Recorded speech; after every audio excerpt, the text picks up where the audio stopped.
Hello, scholars. This is the professor speaking, and I welcome you to Hi, That's Scary, a podcast that utilizes cannabis to analyze horror cinema.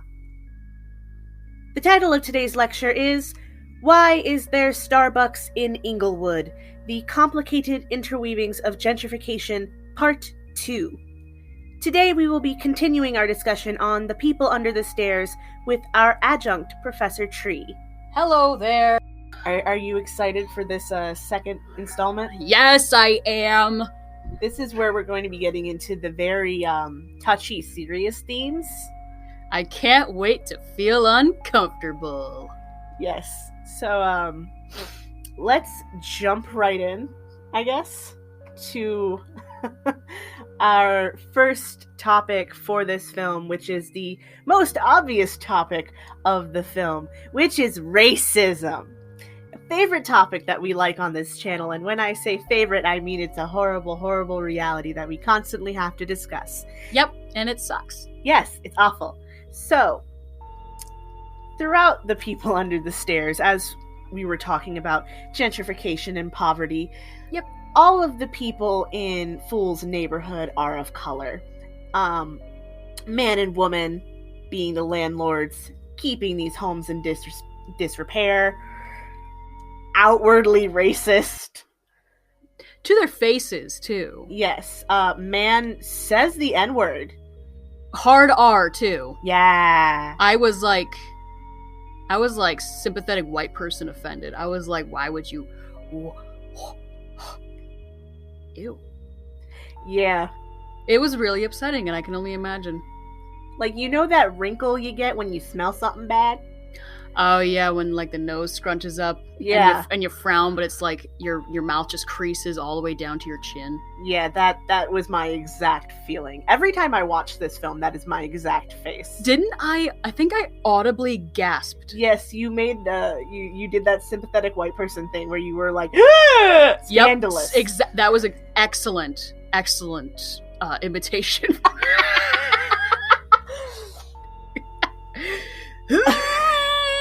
I'm uncomfortable, I don't know what to do. Yeah, so basically throughout, we just are dealing with man and woman just making these sometimes microaggressions, sometimes just overtly racist statements. Yeah.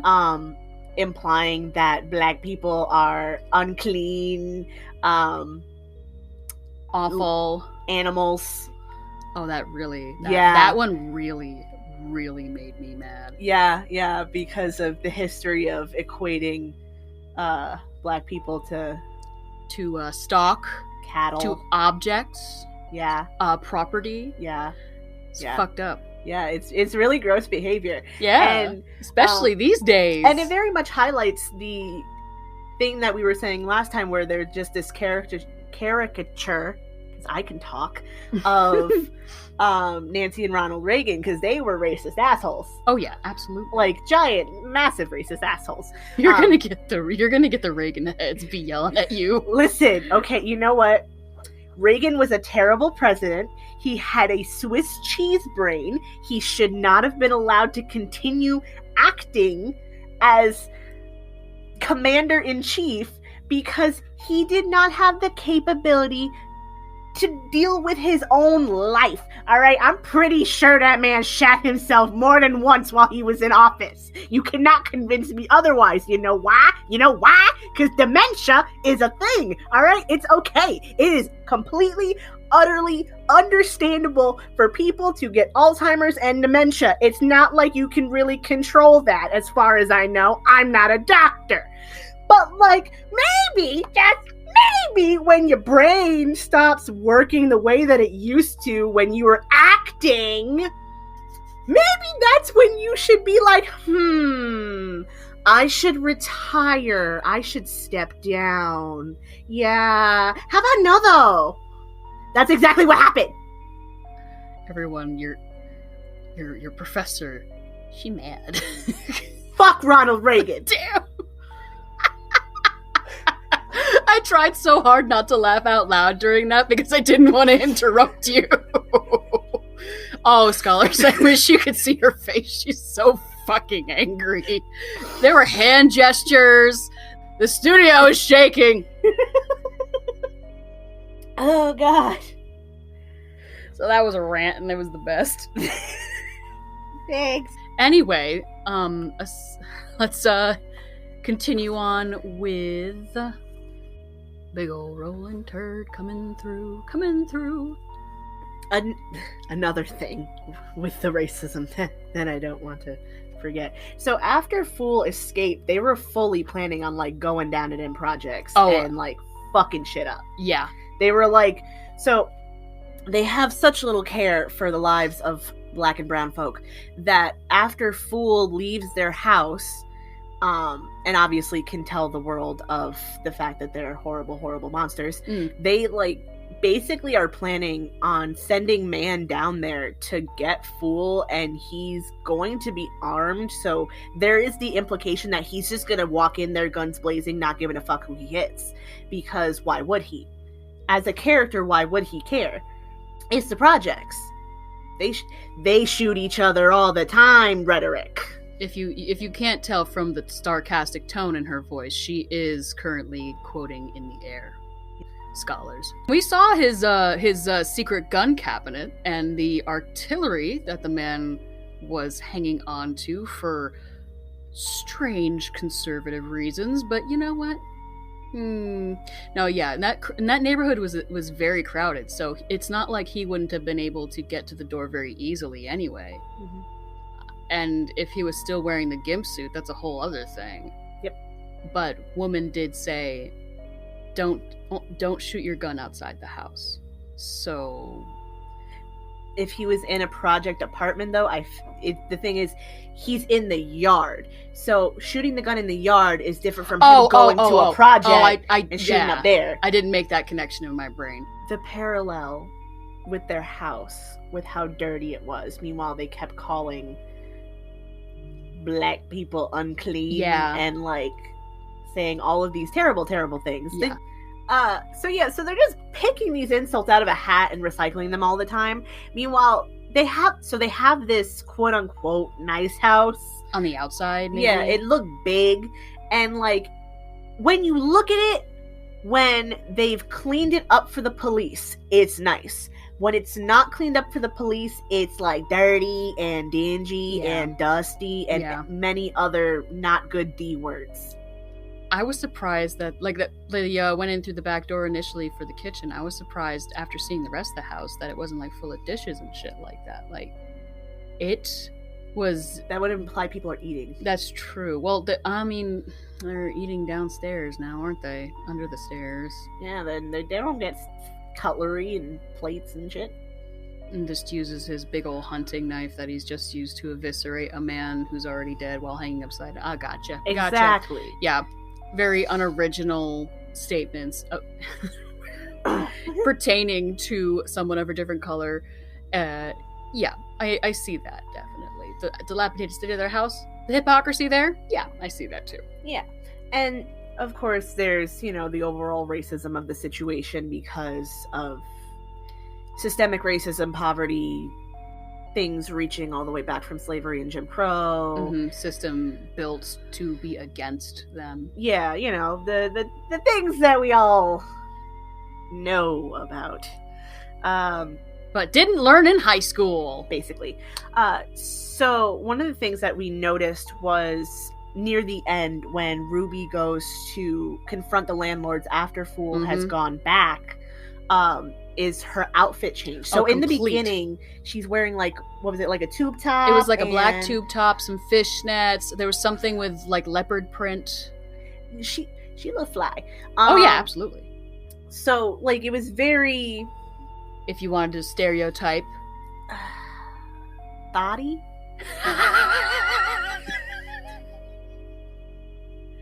Okay. Haven't heard that one in a while. like if we're going by stereotype, she looked like a thought, but like I have nothing against thoughts. You do you, boo-boo, yeah. Yeah, no, love thoughts. They're so great. Yeah. Anyway. Any of my thoughty scholars, we love you here. Oh yeah, absolutely. So, Ruby's outfit change. She goes from this kind of sexual outfit. Mm-hmm. And when she goes to confront the landlord, she's wearing like this button-up collared shirt Bow and in the hair and like a poofy skirt. She almost looked like she's coming from the 50s. Yeah, it's definitely a 50s style dress, very well put together, kind of white. Yeah, with some like some little graphics on them. I'm not entirely sure if it was floral or not, but very well put together kind of look. That, and like to notice, like Ruby, while she is more dark skinned, she has the features where she can very much play up the Eurocentric standards. Oh of yeah, beauty. absolutely. So like you can see her using that to her advantage in like her makeup and stuff, because it's very played down, but it accentuates things that would accentuate whiteness. Oh, absolutely. So like when she was in the apartment, wasn't she wearing like a red lipstick? It was very red, and it looked like, as you say, fly. And very much accentuated like the fullness of her lips. Oh, absolutely. Meanwhile, when she is confronting the landlords, I don't like if she was wearing lipstick, it was very subtle. Yeah, it was subtle. Yeah. So it wasn't accentuating her lips, which makes the fullness go down, which makes her blackness go down. Yeah. So it's one of those. Even the way she even changed the way she spoke to another person. Granted, previously she was in her own home, but I noticed that when she was speaking with the landlord, like we've seen, or at least some of us have seen many times happen in these types of situations in which you gotta calm down the Karen, if you will. Sorry for any scholars named Karen. Talking white, being eloquent, having to put that up just to be taken seriously. Yes. Appalling. Yes, that is called code switching. Yeah. So any person of color knows code switching. Yep. How we speak at home is completely different to how we speak at work.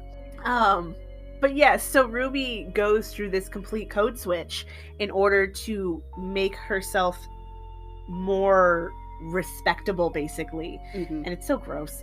Yeah, it was deeply unsettling. But the way that like she presented in this facade of whiteness also gives her more of the strength to keep going, because she doesn't quite have as much of an immediate risk as she would if she were dressed in her normal clothes.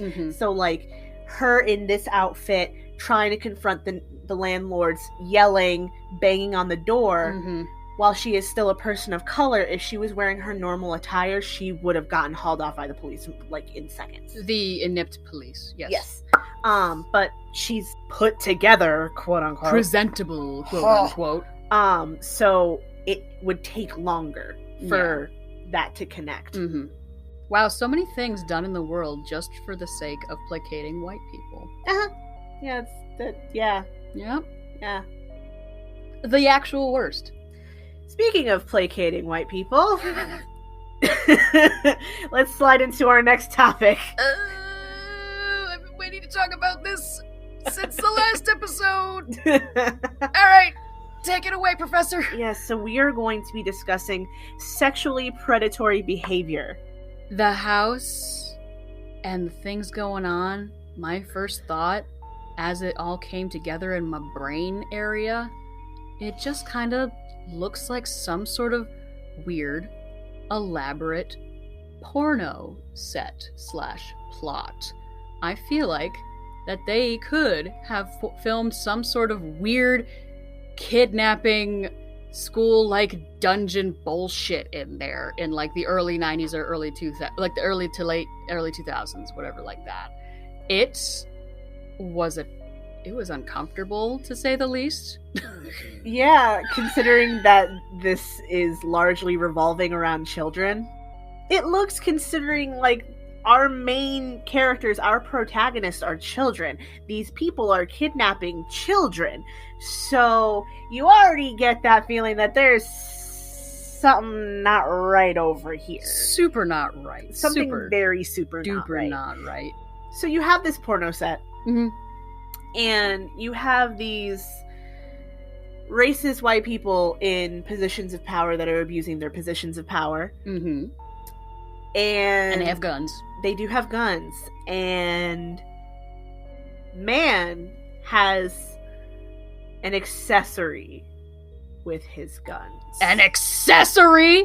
You're gonna call it an accessory? Nah. Accessory is like a little purse that someone brings to the red carpet. An accessory is like a shiny necklace. An accessory is a wristband that I spent the last 2 nights sewing together out of leather because I don't have an awl anymore. An accessory can be someone who helped you with a fucking murder. That is not an accessory.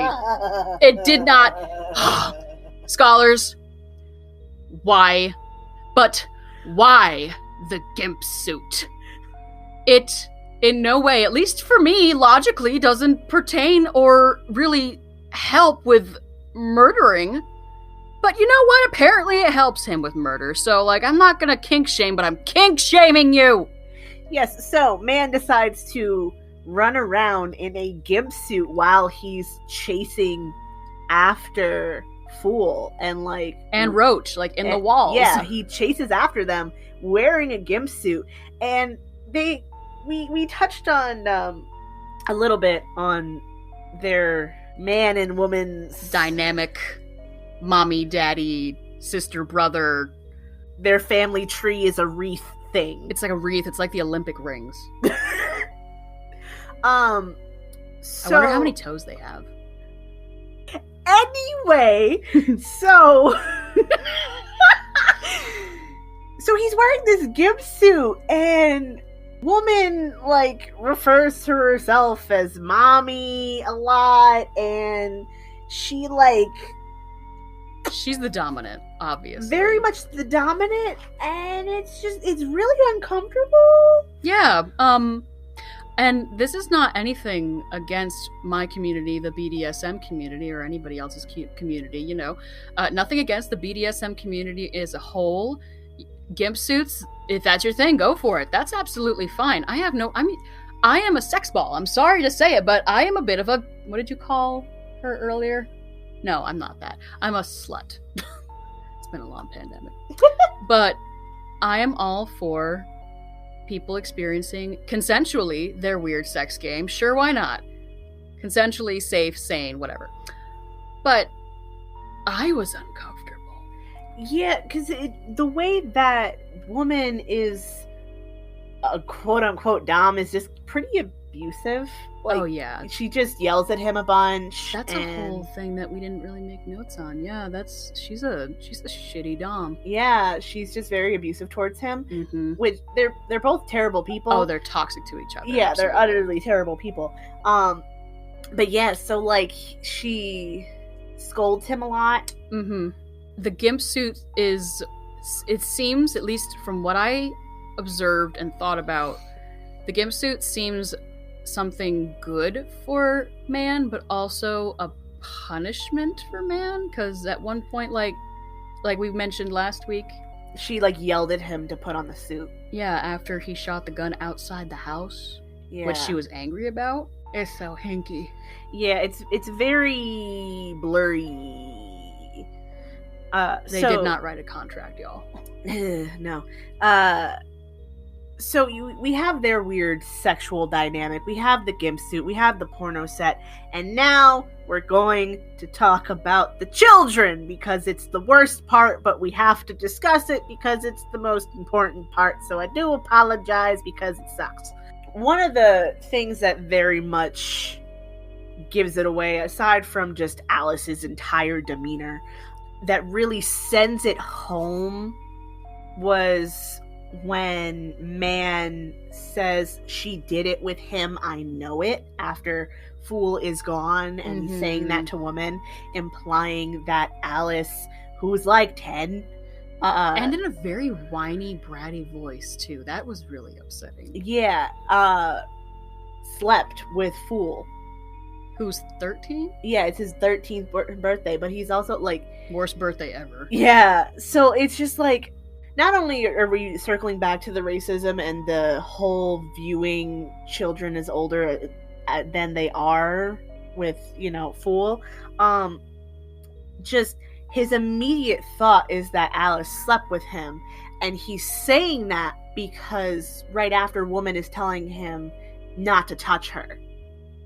Like, he can't have her. Mm-hmm. So there's just this whole thing where there's these implications that they are sexually abusing her, but there are certain things that woman has decided is off limits for man.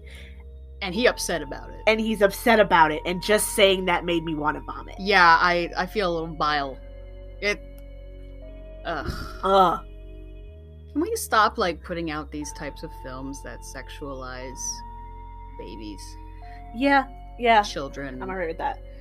Yeah. It's not a useful plot device. Yeah, and so not only, is this implication that they're sexually abusing her, that they have sexually abused her, that man very much wants to go even further in the sexual abuse. But they've had many children. Like, they were all boys previously, but if they are already, like, sexually abusing Alice, then there's no reason for anyone to try to think that they wouldn't have abused the boys that are now under the stairs. Yeah, like the 12 to 20 of them down there. Yep. Some of them look like later teens, early 20s as well, so like you said in the last episode, they definitely grew up with that, whether or not they had grown completely in the basement, however much time they spent upstairs with man and woman, but like... Yeah. They were very much definitely I don't abused. like it. Yeah, I don't, it's not, it just furthers the not liking of these characters. They have no redeemable qualities. No, which not at all. Some could try to argue is, like, unrealistic and hollow filmmaking and blah blah blah blah blah blah blah blah blah blah blah. But, like, people like this exist. Oh, absolutely. Like, a lot of problems that people of color have, which is why it's so funny that this was written and directed by a white man, when trying to properly explain their experiences, is that some of the things that are done to them that they experience are just so outlandish and caricature-like that it's almost like people can't believe them. Yeah, people don't want to believe it because, like, that sounds like a trope. Up. Yeah. It sounds So, by saying that, by critiquing the man and woman character because they have no redeemable qualities, because they are absolute utter monsters, it's realistic. Yeah, it's realistic. So by saying that it's not, it's just showing that you're coming from a place of privilege. Oh, absolutely. That's a lot. That was a lot. There's a lot. Like, I was mad when we started with racism, and now I'm mad and also maybe a little sick. Yeah. But at least we're getting to the upswing, kinda. Is it an upswing, though? It is enough of an upswing for me to... Is it? I don't know. Okay. Alright, take it away, Professor. I'll just sit over here. So, in having all of these children that they have definitely been inappropriate with, having all of these children under their stairs, and in a cage, having man and woman be landlords, there are all of these allegories to slavery and freedom and reparations. Mm-hmm. So, when discussing slavery, we have to discuss the neighborhood. So the neighborhood, as we've said, as we've been repeating to say, it is full of poor brown folk. Yeah. So the way that slavery is depicted through them is through their rent and through the way that man and woman are landlords. So the way that they did things, the whole reason why there was such an issue with Fool and his family's whole rent situation is because when you miss a day, when you're late on your rent by just one day, they triple it. That's stupid. So you have to pay triple or you're evicted. And this is 1991, so I'm not as, like, familiar on tenant laws from then. I'm assuming they weren't good. It's 1991. Oh, God, especially in that area of Los Angeles. Yeah, so they are held captive by their rental situation. They can't afford to stay there, can't afford to leave. If they're late, they get set back. Sounds like a familiar issue. Housing crisis, anyone? Yes.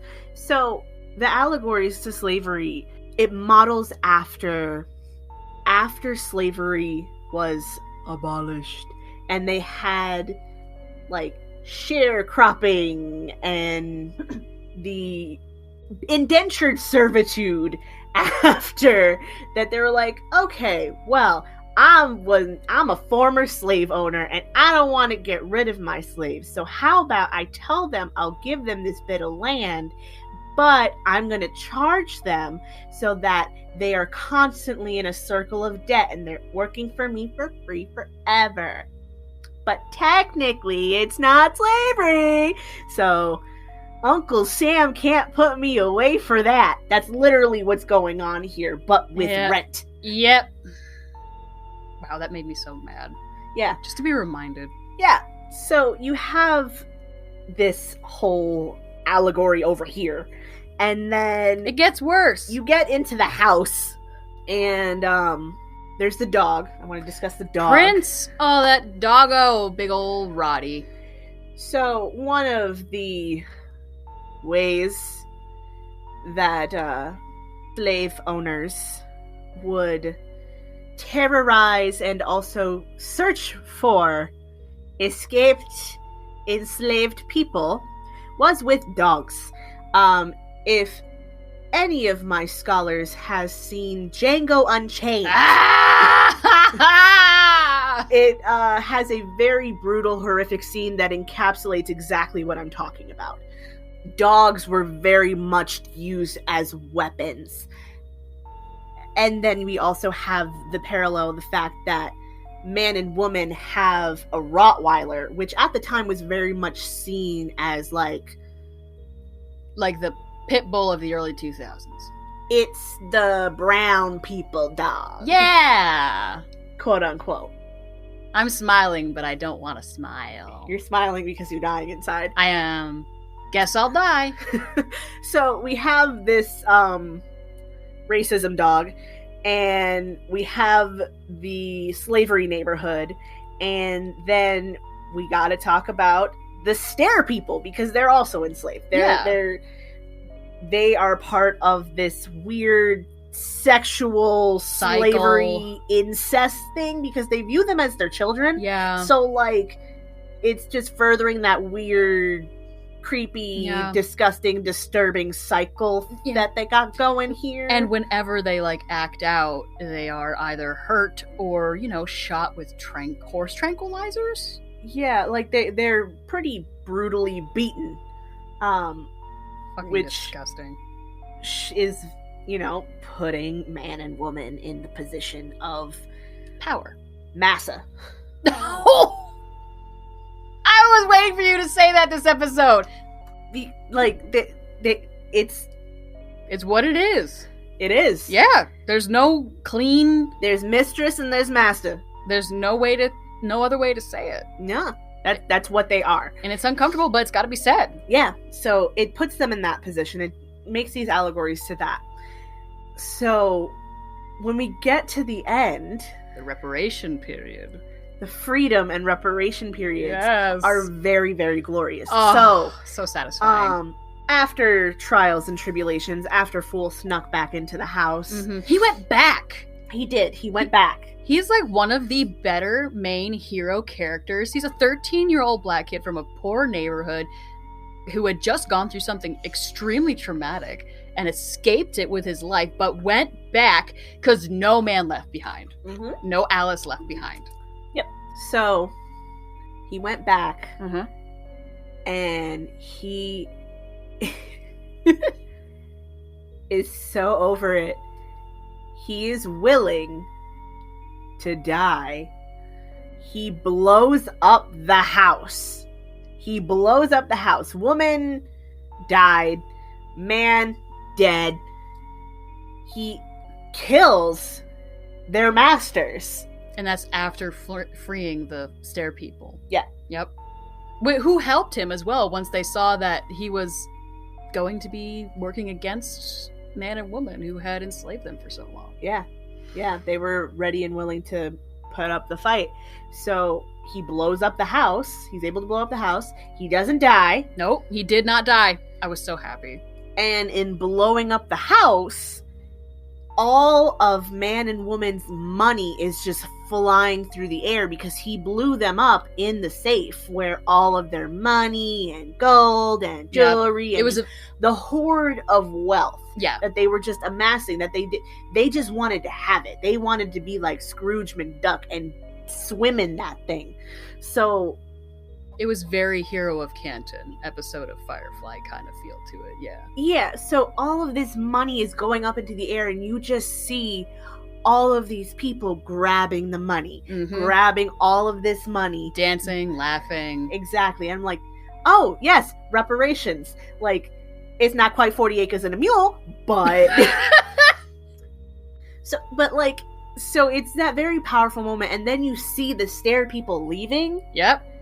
Even though they very much need to get into some kind halfway of house program. Yeah, they straight up dipped. Yeah. They seemed very happy while doing it, and I just kind of couldn't help thinking that they're not going to last that too long, you know? No, they don't really talk either. So, Now I would watch that film. Rehabilitating the stair people, the people under the stairs. I would fucking watch that. Oh god, that'd be great. That's like some Trapped in Silence bullshit right there. Yes it is. Now I want to watch that. So, man and woman are dead. The stair people are free. Yeah, woman got stabbed. Yes. So, in talking about woman getting stabbed, I love this part. We need to discuss our final bullet point, which is community and collaboration. So, first, the way that we will thankfully be discussing woman getting stabbed is by finally talking about Alice. I love that kid. Fucking love Alice. She's so good. So, Alice is the little girl that they are currently keeping captive when Fool and Leroy break in. Alice, despite the fact that she knows that she will get beat for helping Fool, or for worse, helping Roach, she does it anyway. Yep. When she and Fool meet, she's very scared because it's just a new person. Like, this is someone that's never been in the house. Oh my god, who is this? Alice explaining to Fool how man and woman are in the most succinct way possible is by her saying, I neither hear nor see nor speak evil. So she is not allowed to be a person at all. No, she's not allowed to. She is basically a living doll, which also has those gross implications. Oh yeah. And she makes the dolls. Yes, she also makes her own dolls of the people who die in the house. And she knows, like, their occupation, exactly what they looked like. And she does this because, basically, because they're murdered in the house, she wants a way to, like, keep their souls in a place to go so they're not just aimlessly existing in this house because they died so violently. What a precious, precious child. Yeah, and like I said, she's, like, between the ages of 10 and 13. So she, like, the fact that she has this understanding of the world, and that is how she is showing her compassion in the littlest way that she can by making these dolls, like, that's so profound. And crown in the club. All right. Anyway, when she's helping Fool, she very much is trying to get him out of the house and not. She has some self-preservation, but not a lot. Like, it's very low. It's, okay, well, I can't do this because I know I will immediately die. Yeah, she accepts her fate. Yeah, but she does what she can so that, well, maybe I can hide my helping doing this. I'm still going to do it and just hope that I don't die. So that's a lot of what she does. And when she's, like, trying to convince Fool to go into the walls, and Fool don't want to because, like, what? I don't blame him. You can't blame him for not wanting to go into... I don't want to go in the walls. There's a reason why we put sheetrock and drywall and insulation and then, paint it and shit and put covers and... I don't want to be sitting between no walls. There's too much room in there. Yeah. Her saying sometimes in is out. Mm-hmm. So... sometimes you have to go deeper into the thick of it in order to get out of the situation. Yep. And just eye of the hurricane, play the game until you can finish it. Damn. That is just one of the it's a badass statement, and she doesn't realize it's a badass statement because she's a child. Yeah, she doesn't speak much, and when she does, she fucking drops bangers right there. Exactly. And is where we get into the next best banger of all time. So, after Fool left and came back, all of the abuse that Alice went through, woman putting her into that boiling hot bath and she came out and she's all red. I forgot about that.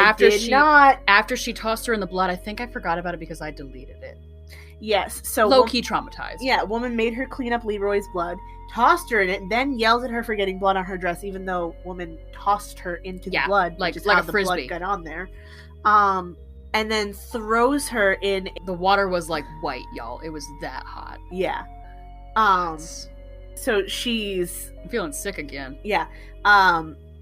Red and, man was, terrorizing. He was, on her. And she was, screaming. Yep. And so that had its own implications because he's on top of her, body to body on top of her, yelling in her face. It's disgusting. Was he wearing the gimp suit at that point too? I honestly don't remember. I've blocked out a lot of it. Yeah, same here. Same here. I've seen this movie so many times. Do you think I remember that part? Not very clearly. I don't wanna. No. So after she goes through all of this, after Fool has snuck back in, Alice is sneaking around the house. She even hides up in the vent of the stove. Mm-hmm. She dropped her little shoe. Yeah, and went and grabbed it before anyone noticed. She's going around the house. She's jumping through places, and she eventually gets into this confrontation with woman, and they're fighting. It was beast, y'all. It was great. Oh my god! It was when Ruby was at the door, and woman was about to shoot. And Alice just dropped down from the fucking ceiling, which is 12, 15 feet up? And lands on her. And the neighborhood is already in front of the house at that point. Oh yeah, Ruby brought her crew. Yeah, Ruby had brought the crew. They eventually came to the house when Alice drops down. So they're just what is she doing to that girl? Immediately concerned for this child. And it's just thank you. So... it's great. Decent people. They're fighting, and they end up in the kitchen. And the people under the stairs have escaped. They're coming out of cupboards and shit, and it's very... kill your masters, yes. Yes. So it gets to the point where woman tells her that she was disrespecting her mother or something along those lines, and Alice says, "You're not my mother, you never were," and takes the bitch out.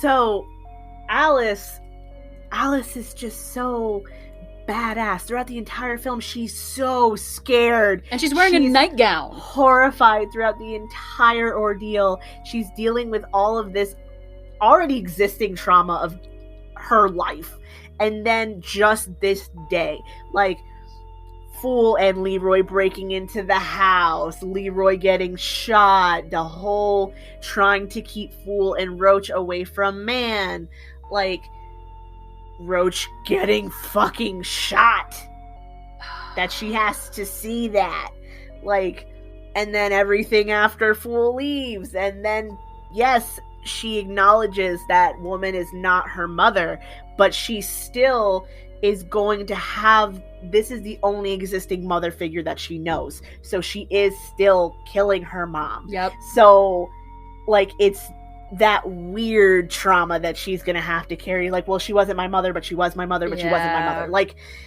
that whole, even though she did the killing, the whole survival guilt kind of thing. And like, gods, I also want to see the short series pertaining to these children going to therapy and shit like that as a part of People Under the Stairs 2 rehabilitation. Yes. So we mentioned the neighborhood when Alice was dropping down. They came out of nowhere. Like, Ruby was just standing at the door and they were just suddenly behind her. Were, like, flocking in. Yeah, and they're like, no, we're not taking this shit anymore. So seeing them so concerned for Alice was so great, because you have all these people who generally you wouldn't think would be collaborating. Like a community, yeah. Yes, because in poorer neighborhoods, it is harder to get these community involvement sometimes because of constant issues related to poverty. Oh yeah, like the systemic oppression. Yeah, you're out for yourself. Exactly. So it's very much like, you know, I'm out for me. That's it. Mm-hmm.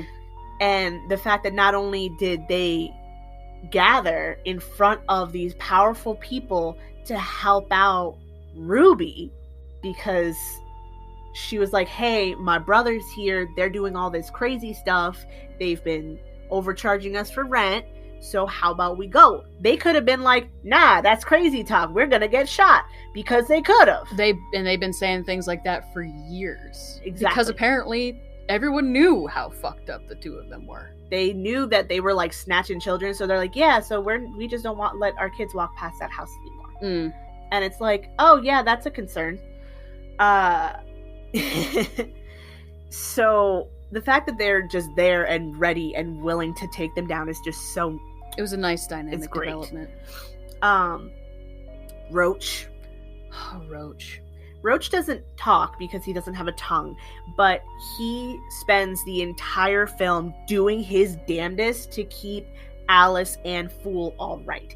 Like, and he's very like... That little smile. He's like an elf. He's just like a little in-the-walls, dusty-ass elf who needs to clip his nails. Yes. And he does all right in the walls. Oh, God, he has a little abode that he brings Fool through. Oh, yeah. The lights and stuff. Yeah, like he has a little light. It's so cute. You see a lot of Roach's character just in seeing his environment, because he's in the walls all the time, so he can make it his home. He's got his own space for the first time. Like, he and Alice have this just really cute dynamic, because like they can't talk so much. Like, he can kind of talk. He can say things that don't require tongue movement. Yep. But you know, they have this really cute dynamic, and she shares her food with him. Roach just wants to help people. Yeah. And he ultimately dies helping them. He gets shot by a man, and then while actively bleeding from the gut, still pulls Fool, hides Fool, goes and with his last bit of strength grabs those gold coins and gives them to Fool, and he dies with a smile on his face. After writing Alice's name on the wall. Yes. Like, to ensure that Fool will still help Alice. Like, it's just so powerful and profound. We fucking love Roach in this house. Alright? Yeah. We'll defend that boy with my life. I love him. I love him too. So, finally, greatest one, Fool. Oh, Fool. So... the thing that you mentioned earlier when we were discussing Alice, the quote that I did write down because of different dynamics, was Fool saying to her when she's all scared is, don't be scared, you've never seen a brother before. So when you first hear it, it's very humorous, it's very funny. Yeah. And like, seeing Alice's reaction is very funny, and then you go back and think, assumes and knows that she's scared of him because he's black. That he, as a child, as a 13-year-old boy, knows that this little white girl is scared of him, and he's like, yeah, it's because I'm a black kid and she a white girl. All right, yeah, that's normal, that's life. And it's just like, wow, that's really sad to think about. All right. Yep, and I'll admit right here, I came from a place of privilege because I didn't think about it like that at all. And I'd like to call myself fairly in tune and able to learn and listen. I didn't think of that. Mm-hmm. And that is fucking profoundly upsetting. Yeah. Because you know he was taught that. Mm-hmm. And he had to be taught that, which fucking sucks. And just think about the not only is he thinking that this little girl is scared of him because he's black, even learning that she hasn't seen people before, he has to lay his life in the hands of these two white children and hope that they can get him out of the house and aren't like, this isn't just some giant conspiracy and they're going to hand him over to man and woman. Like, he has to put that faith in them. Like, he has to, because he has no other option. Mm-hmm.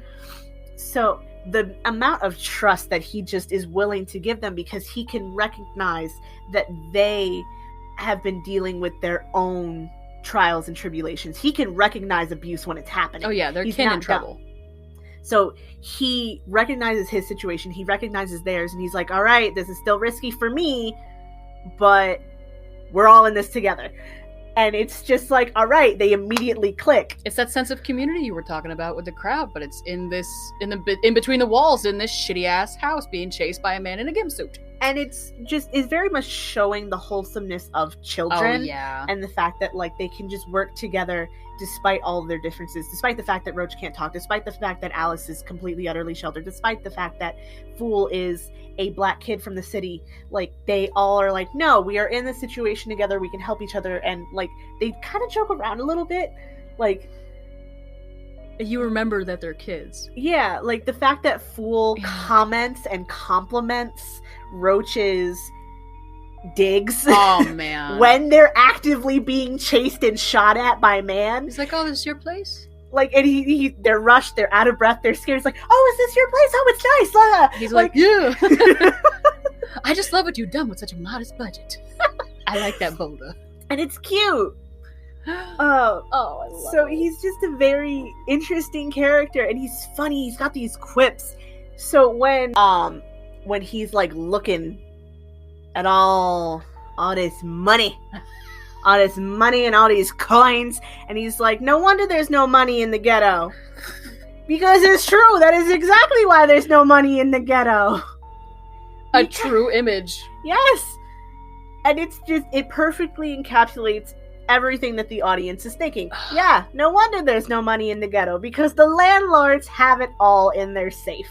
What is it with 13-year-olds and being like weirdly adult but still being a 13-year-old and having that wit, that wittiness to them? The forced adultification of people of color, I guess. Yeah. Speaking of the forced adultification, we come to the last bit when Fool is dealing with man in the gimp suit in the safe, and he has set up all of the dynamite and things so that he can blow the shit up. And he's holding these two wires together, and he says, I don't want to kill you, but I will, because I don't like you much anyway. First part, still a good person. You know, in general, murder is bad. But I don't like you. And for good reason, yeah. And the fact that he's just so, like, he knows he could die. Like, he knows this will likely kill him too. And the fact that he knew or had to know how to... I don't know if y'all know anything about dynamite and set explosive and stuff like that. There are wires involved. Now, granted, I may have learned how to hotwire a car longer than I probably... like, when I was younger, when I shouldn't have, but, like, 13? Doing all that, and in the limited time he had? And being short? He is so smart. I love literally every single one of those children. I love the Stair people so much. I love Ruby. Even Leroy can get some of my love, even though he was a douche. He was a dick, but I liked him. So many people in this film, and the fact that this is a film with a black protagonist and white antagonist, and we get a happy ending. We finally get one, guys. We get one. She Oh God, scholars. She, at one point, we paused halfway through the film to eat some dinner or something like that, and she's like, "Wait till you see the rest." But the way she'd said it, it was like after I'd said something about Fool himself, and that she implicated that it was going to have the type of ending that we all know too well in this genre, and we got the happy ending. Yeah, we did. It was a surprise. I was really happy and also really fucking mad at you. Oh, but it's a great way to end your day. Yeah, it was. And like I said in last episode, I would watch it again. The outrageousness of this Nancy and Ronald Reagan power couple bullshit, the cartoonishness of that, but everyone else just seemed so well put together and genuine. Yeah, this was a really good film experience, and I'm very thankful to have you on our little lecture. Yeah, this was a lot of fun. We should do the whole AP thing again sometime. Oh, totes. Yes. That's all we have for you today, scholars. Thank you again to Adjunct Professor Tree for being here. It was a lot of fun. Thanks for having me. And now, I think I'm gonna make like a tree and leaf. Bye! Tune in for next week's lecture, where we will be discussing Gremlins, the cautionary Christmas tale from 1984. Until then, stay scary. I'm not watching that!